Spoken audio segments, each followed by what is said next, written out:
morning, citizens, and welcome to another episode of the T-Files, episode X for 10. Today I'm going to be talking about violins, the different types you get, the reasons why you get such different types, and why. Okay, so starting off, the parts of a violin. Right, so what we've got here, ladies and gentlemen, is a half-size student model. I'm going to talk normally because no one's going to probably understand me. Okay, so parts. Starting at the top is what we call the scroll, because if you envision a scroll back in the day, it used to be wrapped around itself in a nice looking little paper scroll. Okay, so that's the scroll. Then you get these little black guys sticking out to one side to the other. Those are called pegs, violin pegs. Now, what they do is they turn the string around the peg, creating the tension. Okay, so back in the day, that's how they used to tune them as well. So therefore you get the name tuning pegs.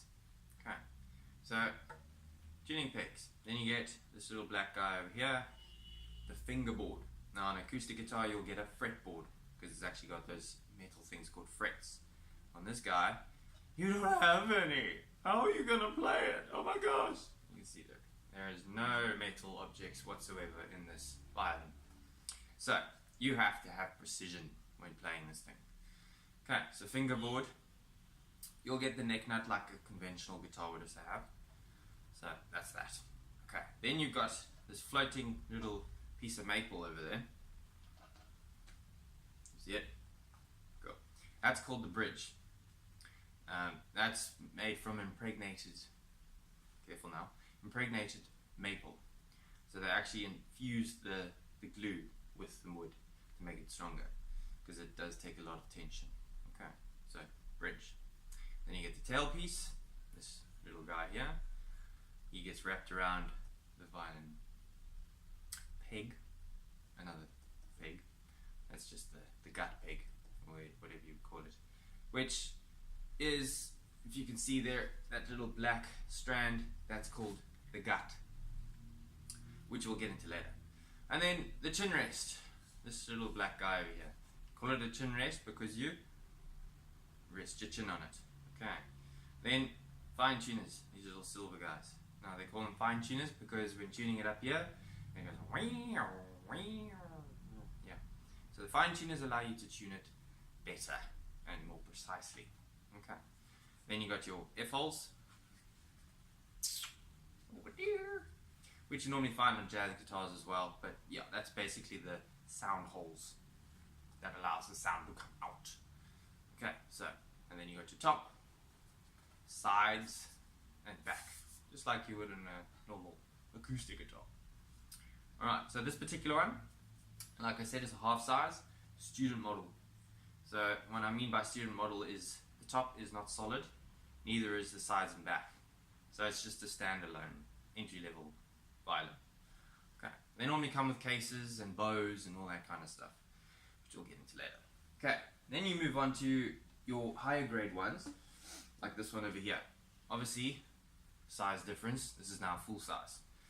Now, your pegs, your violin pegs, your fingerboard, your tailpiece, your chin rest, all those materials will now be made from ebony, which is a more expensive, harder wood. So better longevity and tone as well.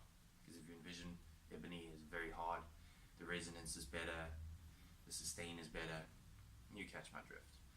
Okay, so this particular model is a solid spruce top with a very nice grain. It's aged spruce. And then your back and sides will be your flamed maple, not standard maple like you'll get on the student models. Again, all solid. So this thing is a beast when playing, as opposed to the student models. So the more you spend on a violin, obviously the more the sound projects out of it. Okay, so same principle as the other one. Violin pegs, fine tuners, tailpiece, chin rest, fingerboard. Okay, catch my drift. Alright, now that's your acoustic violins. Then you go to another level, like this guy. now this is what we call a solid body electric violin. As you can see, or here, there is no volume. So it's a solid chunk of wood as opposed to your hollowness that you would find on the acoustics. Same concept, pretty much, except for the fact that this big black pad of plastic at the back here holds a preamp inside it that gets powered by a 9-volt battery. So what it allows you to do is go straight into the amplifier and create much more tone from the violin. So more volume, more bass, more treble, etc, etc. But as I say, it's a silent instrument, so you can't hear it when you're unplugged. You have to plug it in. So for more concert style playing, this guy would be a better option. They come in different colors as well, black, translucent red, all that kind of stuff. You can even get some serious pink ones, which I'll actually add to the link below for you guys to watch. It's quite interesting. Give it a check. Okay, so violins. Alright, now, a lot of people don't know this. This is where the truth comes in, and I'm going to give it to you truthfully. Okay, so back in the day, they didn't have such thing as steel strings, and we're talking the 1900s, etc, like that. They didn't have steel string manufacturing companies to make them. So what they used to do is they used to use animal intestines. Now, they would actually call it as catgut. Now, the joke can extend to very dirty jokes and bad humor, but the truth is actually catgut extends from cattle gut, which is the intestines of a goat or a sheep or a cow or whatever. So that's what they actually used to use for the strings on a cello, a violin, or a double bass back in the day. How weird, eh? I know. But, you know, as life goes on, we find synthetic material to replace such gut with. So, the jokes could go to the extent of, you know, back in the day there were so many rats in the sewers and running the streets, so they incorporated cats to kill the rats. Yeah, I rhymed. But then what would happen is, you know, all the rats would die out and then the cats would thrive. So, yeah, that's where the joke would come from, is there was too many cats, so they would cull them and use their intestines. Very dark joke. But anyway, so that's not true, guys. Don't worry. We all love cats. No cats were harmed. Okay. So, yeah. Catgut derives from cattle gut, not cat, as in physically meow, poor little cat. Okay. Alright, so strings.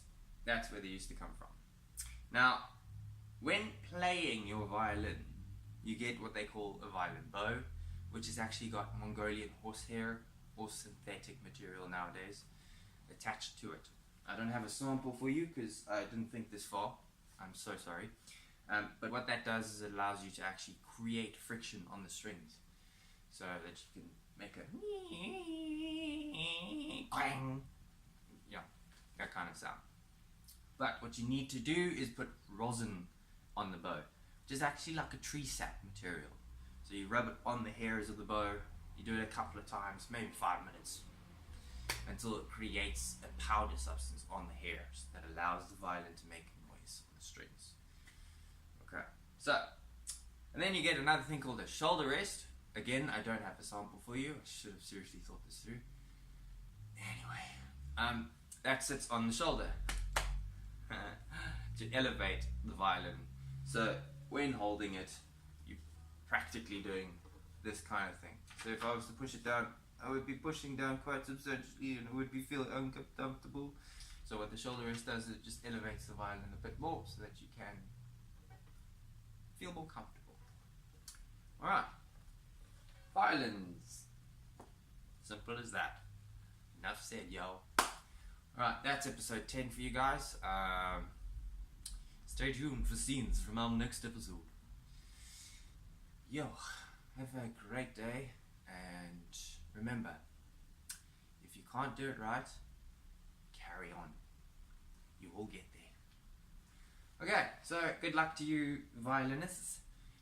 Just remember that there are other people in the house listening to you, and we are putting up with a lot. So yeah, if we do scream and shout, don't worry, we love you. Just guys.